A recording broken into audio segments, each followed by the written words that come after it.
Você está ouvindo Pudim, podcast unificado de diálogos multidisciplinares da UTF-PR. Nesse episódio, o áudio que vocês ouvirão a seguir foi parte de um curso ministrado pelo Heitor Esperança Henrique. Ele é graduado em História pela Universidade Estadual de Maringá, mestre em História pela mesma instituição e doutorando em História pela Universidade Federal do Paraná. Sua principal área de pesquisa é a Segunda Guerra Mundial e a Força Aérea Brasileira. Nesse episódio, que é o primeiro de 2, ele tratará sobre a ascensão e outras características do fascismo.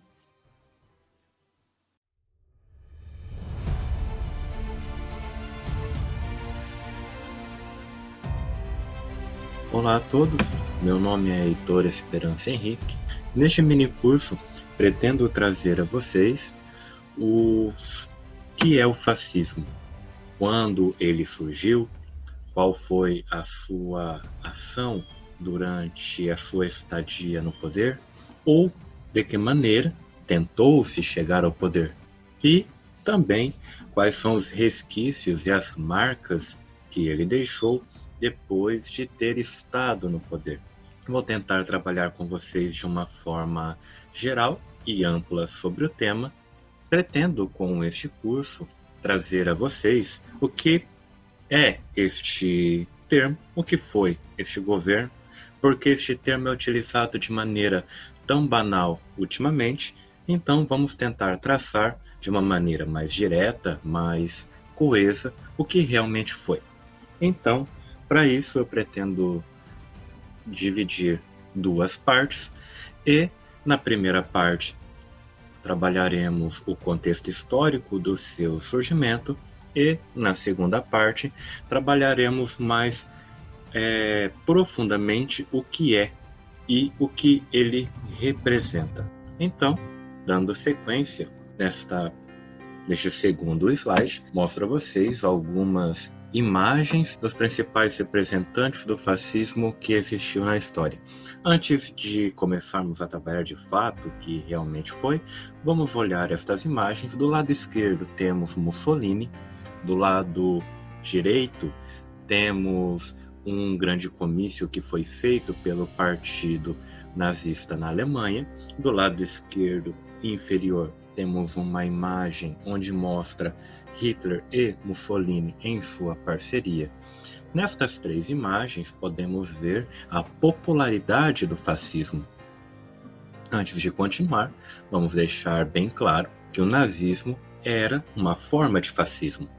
No decorrer do curso, isso vai ser explicado de maneira mais aprofundada. Então, primeiramente, vamos nos ater às imagens.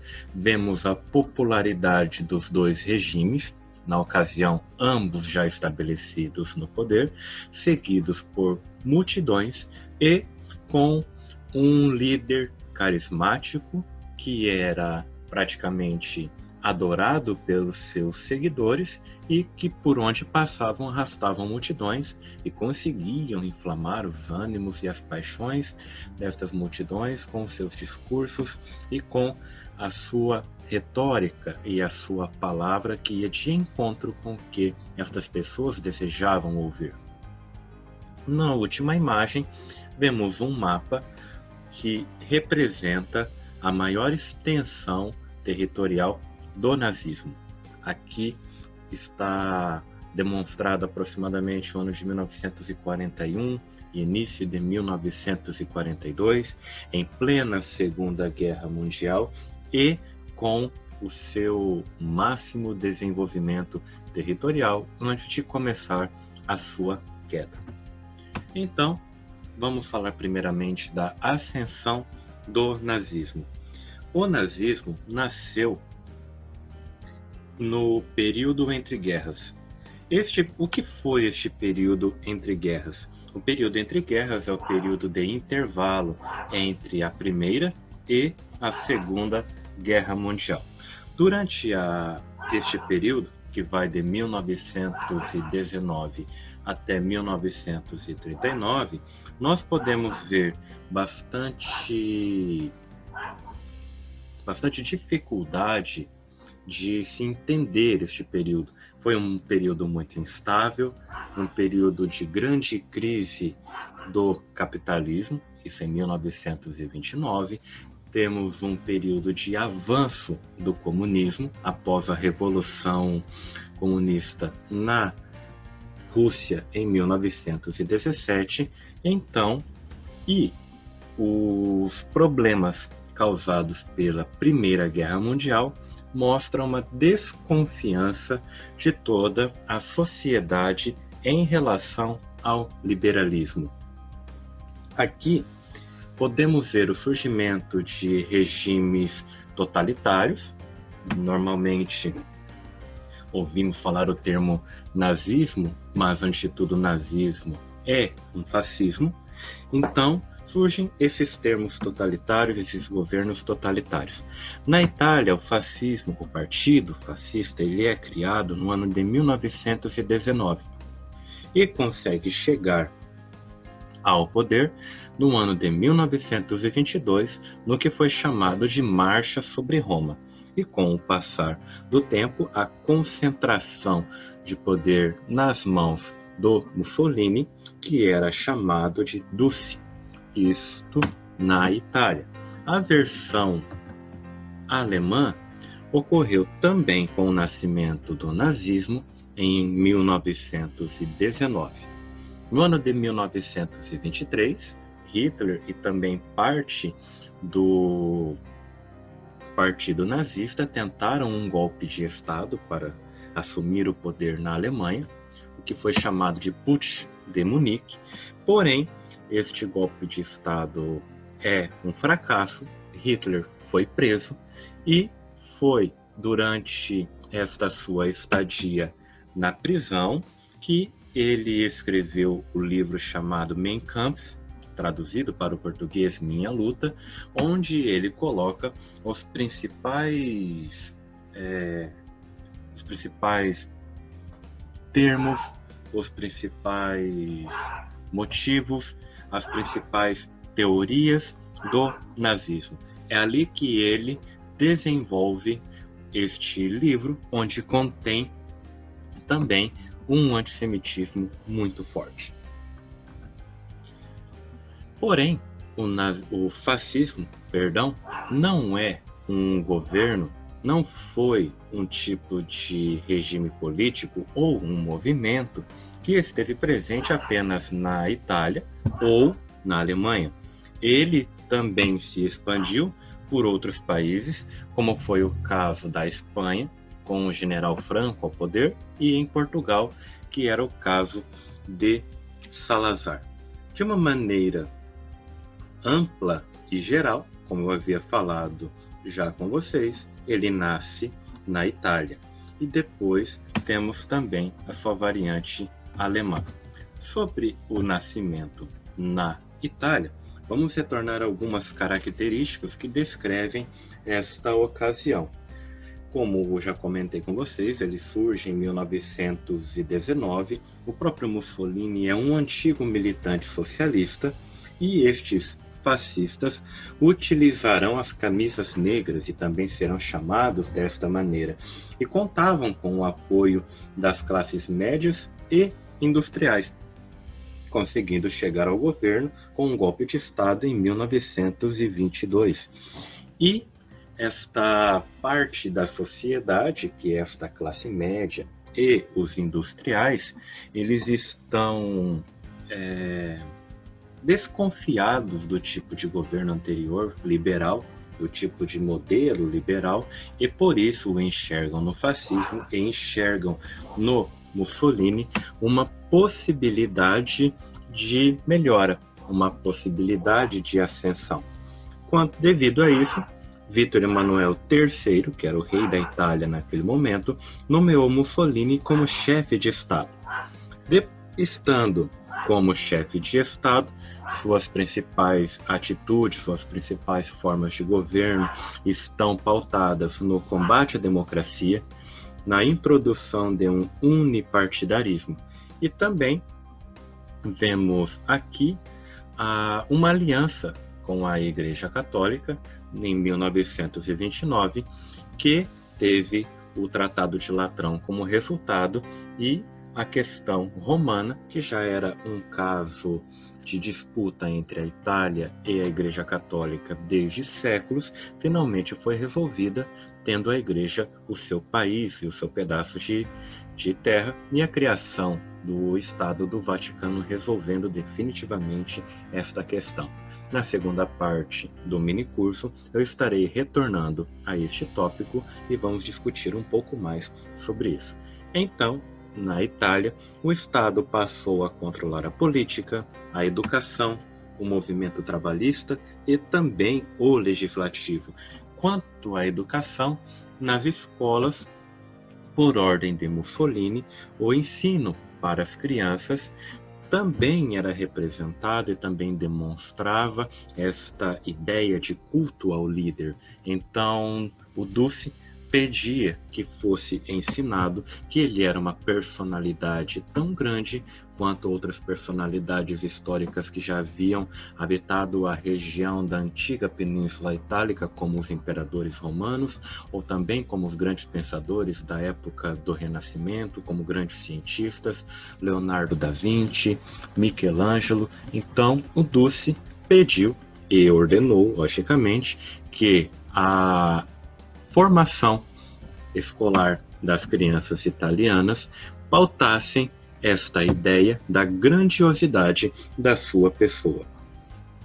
Chegou a crise de 1929, como eu já havia comentado antes, que foi um grande problema do liberalismo, e o fascismo como uma opção, e também por ter representado uma recuperação através da substituição de importações por produtos nacionais, consegue uma grande popularidade diante dos italianos.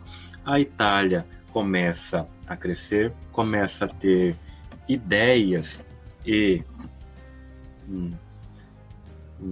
vontades e também tentar crescer e formar um território, um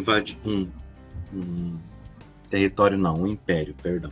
Eles invadem a Etiópia em 1935 e, já estando apoiados pelo nazismo alemão, por Hitler na Alemanha, eles vão, tanto os italianos quanto os alemães, influenciarem e interferirem na Espanha, no que foi chamado de Guerra Civil Espanhola. Daqui a pouco eu vou retornar a este tópico. Primeiro, vou comentar um pouco mais sobre o nazismo na Alemanha. A situação econômica da Alemanha pós-Primeira Guerra Mundial era gravíssima. Os gastos com a guerra eram altíssimos e as indenizações a pagar aos vencedores da Primeira Guerra, pois foram culpados pela Primeira Guerra, foi altíssima. Desta forma, o Tratado de Versalhes, que foi imposto à Alemanha, principalmente por pressão inglesa e francesa, se tornou um fardo muito pesado para a economia alemã. Aos poucos, e pós-Primeira Guerra, foi se organizando o Partido Nazista, Partido Nacional Socialista dos Trabalhadores Alemães. Aqui, o nome socialista, dentro da sigla do partido, tem causado uma grande discussão, que não deveria ter sido causada de fato, na atualidade, para a questão de colocação ideológica, de espectro político a qual o nazismo faz parte. Tem socialismo no nome, então ele seria de esquerda, então ele seria de direita. É algo que nós vamos comentar também na segunda parte do curso. Então, se tiverem alguma dúvida sobre isso, é só aguardar para a segunda parte, que eu vou tentar esclarecer com vocês tudo isso. Então, este partido nazista, socialista dos trabalhadores alemães, ele é criado por Hitler em 1919. A esquerda sempre rejeitou a aproximação com este partido, e a perseguição dos nazistas aos socialistas começou logo cedo, mesmo quando ainda era um partido pequeno no início dos anos de 1920. junto com o que foi escrito por Hitler em seu livro Mein Kampf, o partido tinha uma ideologia que pregava antissocialismo, antiliberalismo, condenação da democracia, autoritarismo, militarismo, nacionalismo exacerbado, volta ao passado glorioso e também um anticlericalismo. Todas estas características que eu citei com vocês, de um nacionalismo exacerbado, de uma manipulação das massas, ódio e desprezo ao outro e essa liderança carismática do líder, também será mais comentado na segunda parte do nosso mini curso. E uma diferença aqui entre o fascismo italiano e o fascismo alemão é a questão do conceito de raça, que foi colocado no livro de Hitler ainda quando ele estava na prisão, e isso foi sim direcionado ao regime como uma política de Estado e de destruição do outro, de uma raça que havia sido considerada inferior. Neste livro, Hitler coloca que a raça ariana, que é essa raça alemã, é uma raça superior, pura e perfeita, e por isso ela deveria permanecer como tal, enquanto os judeus seriam uma raça inferior e representaria para este corpo alemão uma doença, e por isso deveria ser exterminada. Antes de voltar a falar dessas características do governo alemão, do governo nazista, vou comentar com vocês sobre o último tópico que aparece neste slide, que é o tópico sobre a Guerra Civil Espanhola, para que depois nós possamos direcionar toda a nossa atenção de maneira definitiva para as ocasiões italiana e principalmente alemã, pelo menos nessa primeira parte do curso. O que foi esta Guerra Civil Espanhola? Vou voltar a imagem do Franco aqui para que vocês possam acompanhar. A Guerra Civil Espanhola, ela ocorreu entre o ano de 1936 e 1939, e ela foi um confronto entre um exército republicano e um exército fascista, liderado pelo próprio general Franco, tendo uma ajuda forte de Hitler e uma ajuda menor do Mussolini. Mas por que esta guerra civil? Por que este confronto? A Espanha, ela conseguiu um crescimento econômico razoável durante a Primeira Guerra Mundial, fornecendo insumos e armas para ambos os lados do conflito. Mas a Espanha permaneceu como uma monarquia até o ano de 1931, que foi quando ocorreu a proclamação de uma república. Porém, era uma mudança política e com consequências sociais bastante grande para o país.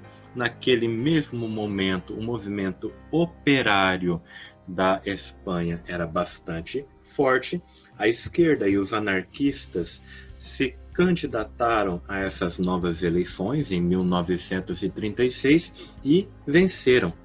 Porém, o exército não reconheceu e não aceitou esta vitória da esquerda durante as eleições de 1936. E liderados pelo general Franco, eles deram um golpe militar no dia 18 de julho de 1936. E a partir de então, a Guerra Civil teve início, opondo dois lados. O exército fascista, liderado pelo general Franco, tendo o apoio da Itália, tendo o apoio da Alemanha e contando com setores da sociedade mais perto do topo de uma pirâmide. Esses eram os grupos conservadores, proprietários rurais e industriais, e contavam também com o apoio da Igreja Católica. Numa segunda parte do curso vou comentar um pouco mais o porquê do apoio da Igreja Católica a estes regimes de direita, a esses regimes fascistas. Pode parecer um pouco estranho ou um pouco difícil de se entender do porquê a igreja apoiar esse tipo de governo, esse tipo de movimento político, mas vamos conseguir entender melhor isso na sequência. Enquanto o outro lado da guerra, que era o exército republicano, formado pelos comunistas, pelos anarquistas e por um tímido apoio da União Soviética. Depois de 3 anos de guerra, a vitória de Franco se consolidou e implantou uma ditadura na Espanha, permanecendo no governo por mais algumas décadas. Mas o apoio alemão das Forças Armadas de Hitler foi imprescindível para que isso fosse possível, para que a vitória do lado fascista espanhol fosse possível. Retornando aqui aos governos fascistas, vamos ver algumas características deste governo, mas ainda sem fazer com uma profundidade maior, e o que isso causou na década de 1930 e de 1940 para a Europa como um todo. Aqui nós vamos ver a implantação de um regime unipartidarista. Isso aconteceu tanto na Itália quanto na Alemanha. Na Alemanha, o nazismo ganha adeptos em todas as classes sociais, principalmente após 1929. A crise de 1929, junto com todas as dívidas que a Alemanha possuía desde a Primeira Guerra Mundial, foi fatal para a economia alemã. Então, a partir de 1932 até 1933, nestes 2 anos, toda a movimentação política que ocorreu na Alemanha fez com que Hitler conseguisse chegar ao poder como presidente. A partir disso, ele vai implantar um regime de partido único, o Partido Nazista. Há a dissolução dos outros partidos e ele vai se autoproclamar como Führer, que seria o líder da Alemanha. A partir de então, algumas situações internacionais vão se tornar cada vez mais sensíveis, cada vez mais perigosas para o futuro deste país. Primeiro, há uma aproximação entre Hitler e também entre Mussolini, que é a criação do eixo, e depois disso, a chegada do Japão no eixo acontece em 1936. Aqui também estava presente uma aliança que eles estavam fazendo, que era contra a Internacional Comunista que vinha da União Soviética. Este pacto era uma maneira de se manter forte para que não se chegasse até eles o perigo do comunismo. Outra atitude de Hitler vai ser a saída da Liga das Nações, que havia sido criada em 1919, após a Primeira Guerra Mundial, para tentar evitar quaisquer problemas armados, tal como da Primeira Guerra. Porém, a ação da Liga das Nações foi bastante aquém do esperado e o resultado não foi como o esperado. Houve também por parte de Hitler uma desobediência do Tratado de Versalhes. Todas as regras e as punições que haviam sido colocadas para evitar que a Alemanha crescesse pós-Primeira Guerra foram desobedecidas por Hitler. Ele reinvestiu nas Forças Armadas, na criação de uma poderosa Força Aérea, no investimento pesado no setor militar e no desenvolvimento industrial do próprio país. E começou a invadir e aumentar o território da Alemanha. Com o passar do tempo, a postura da França e da Inglaterra foi chamada de postura apaziguadora, não colocando limites ao que Hitler estava fazendo. Aqui temos a imagem do líder inglês, Neville Chamberlain, e do líder francês, Daladier, os dois sempre em reuniões com Hitler e com Mussolini, imaginavam que de alguma forma conseguiriam conter o avanço alemão. Porém, Hitler estava apenas fazendo eles perderem tempo preparando as suas forças armadas, preparando o seu país. Hoje, muitos historiadores colocam que tanto o Chamberlain como o Daladier, eles foram omissos diante de Hitler em não tomar atitudes mais severas naquele momento. Porém, só é possível se chegar a esta conclusão tendo um olhar do final da Guerra de 1930 com os olhos atuais. Naquele momento, as atitudes do Chamberlain e do Daladier, com certeza, foram na ideia de tentar evitar uma guerra. E, se qualquer uma das atitudes deles tivessem sido diferentes, talvez a guerra tivesse começado antes mesmo de 1939, porque provavelmente o Hitler não aceitaria conversar com ele. Porém, a história não se faz de ter. Isso são apenas conjecturas que nós podemos pensar, mas que nos ajudam a entender melhor o momento em que estamos estudando. Uma forte característica do fascismo alemão, que é o nazismo, foi a propaganda. A propaganda foi muito forte para incutir na cabeça dos alemães e da população alemã o ideal de um país forte, de um país único e também de um país racista, que nós vimos que foi o que aconteceu no caso da Alemanha, onde se colocava em uma pirâmide a importância de raça. E isso se tornou, ao final do governo fascista na Alemanha, uma política de Estado. Então vamos, ponto a ponto, trabalhar sobre isso. Aqui vemos do lado direito uma imagem do Joseph Goebbels. Ele foi o ministro da Educação do Povo e da Propaganda durante o governo de Hitler, e ele foi o responsável por moldar as ideias, por moldar a educação do governo nazista naquele momento. Houve, então, um ataque muito forte aos judeus, que era considerado esta raça inferior, a criação das leis de Nuremberg, que trazia uma legislação racista e anti-judaica. Com o passar do tempo, os judeus foram sendo colocados em guetos, foram sendo criados os campos de concentração, para onde eles eram enviados para trabalhos forçados e exaustivos até a morte, e também a retirada de todos os seus pertences, a retirada de sua riqueza, para que ela fosse utilizada para outros fins. Então, o extermínio judeu nos campos de concentração foi uma política de Estado. Já com a guerra adiantada, ocorreu a Conferência de Wannsee, onde se decretou o que foi chamado de solução final, em 20 de janeiro de 1942.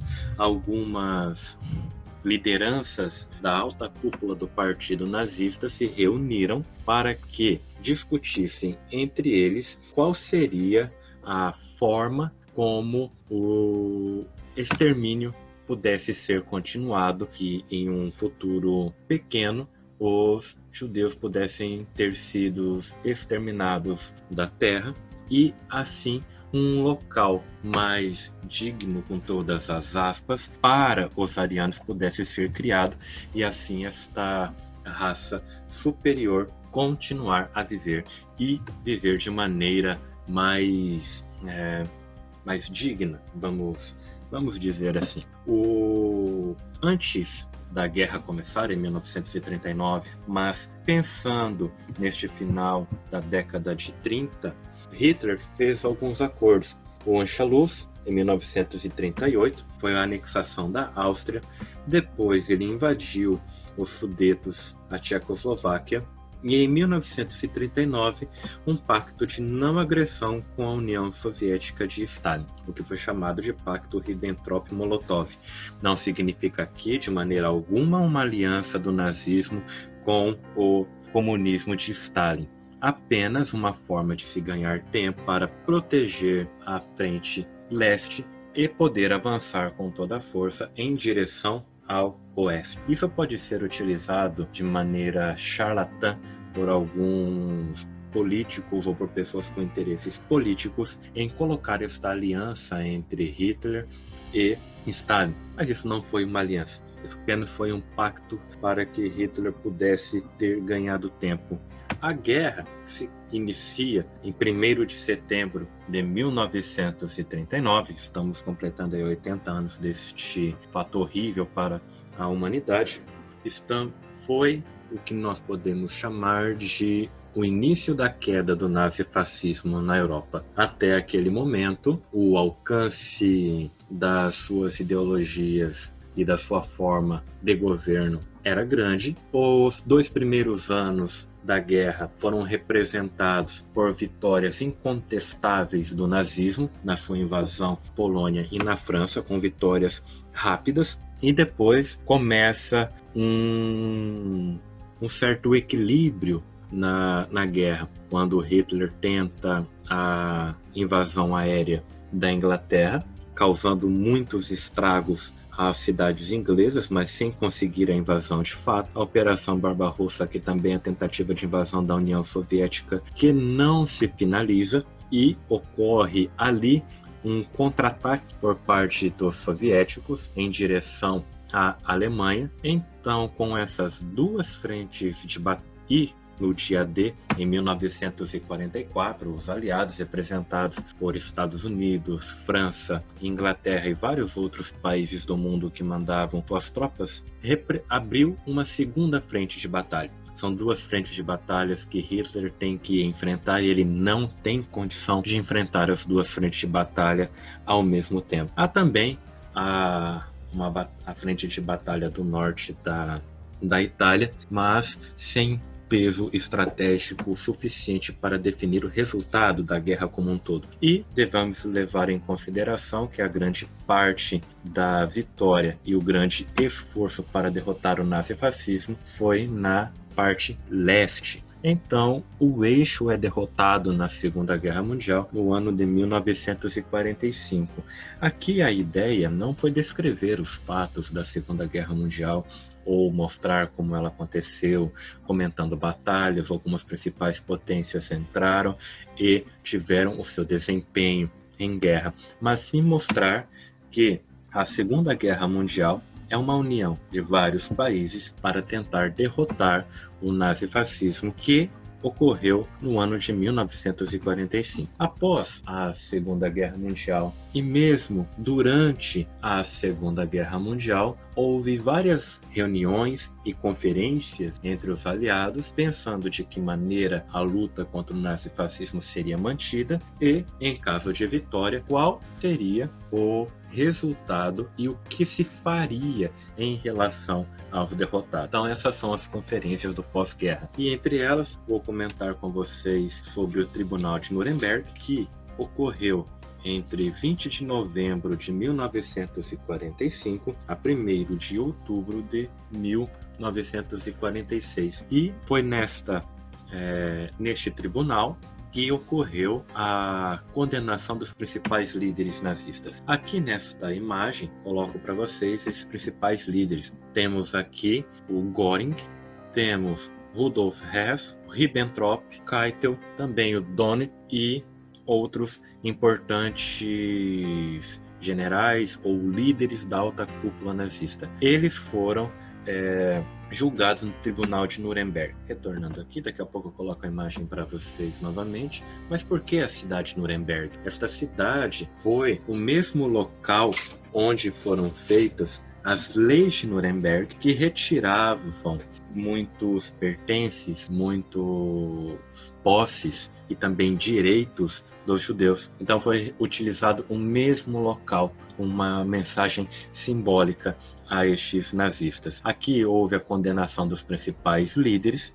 os que ainda estavam vivos. Goebbels já havia se suicidado junto de Hitler. Na imagem aqui temos o Göring, que também foi condenado à morte, mas ele se suicidou antes da pena ser aplicada. E a famosa a resposta que ele dá a todos os inquéritos e a todos os representantes que estavam presentes no tribunal, que ele fala que a única coisa que o diferencia dos que estão julgando é porque os que estão julgando venceram a guerra, porque, segundo ele, ambos os lados praticaram os mesmos crimes. E, com isso, tem-se a ideia de uma nova era no direito internacional, com a criação da ONU e também do Estado de Israel, que seria um local para os judeus, e que teria tomado uma direção diferente do esperado, mas aqui também já são outros assuntos para outras discussões, a criação do Tribunal de Haia e a Declaração Universal dos Direitos Humanos. Toda esta modificação que ocorreu, aqui ele diz de novo, toda esta formulação de leis, de pactos, decretos e tratados direcionados ao direito dos homens, aos direitos humanos, já existiam antes do fascismo e do nazismo. Porém, foi com estes dois regimes que a mortandade, o holocausto e a máquina de morte para com outros seres humanos ganhou mais destaque. Também não foram os únicos que praticaram este tipo de situação.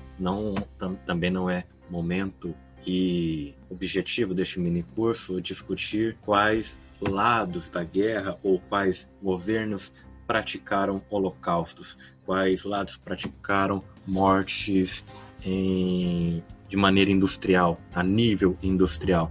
Porém, eu quero deixar bem claro que foi depois destes dois governos, o fascismo e o nazismo, que houve uma direção sobre esses direitos humanos e a tentativa de uma criação de leis e decretos que pudessem salvaguardá-lo. Nesta primeira parte do minicurso, a intenção era trabalhar de maneira mais ampla quando esse fascismo e nazismo nasceram, em qual contexto, em qual período, em qual local e por quê, e até onde ele alcançou. Algumas discussões dessa primeira parte foram apenas citadas, sem aprofundamento. Na segunda parte do minicurso, a minha intenção será trabalhar um pouco mais nessa questão teórica do fascismo, nessa questão ideológica do fascismo e nas suas características e o que ele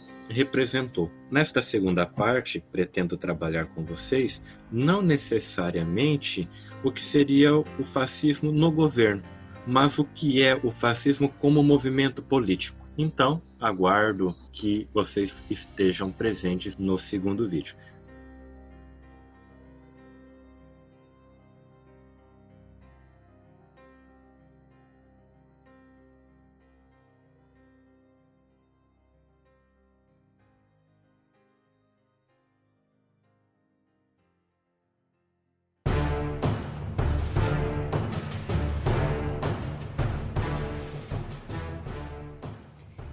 Esse foi um episódio do Pudim, o podcast unificado de diálogos multidisciplinares, um projeto de extensão da UTF-PR, editado por Nath Belmar.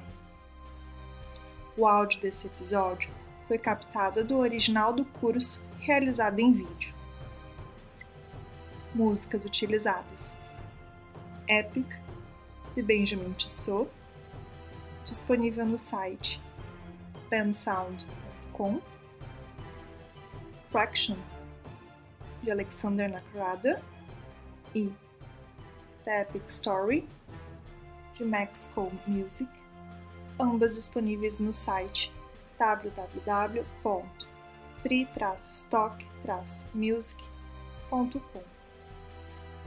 Para saber mais informações sobre o projeto desse podcast, visite o nosso site pudim.cp.utfpr.edu.br. Esse e outros episódios do projeto podem ser encontrados no seu aplicativo de podcast preferido. Até a próxima!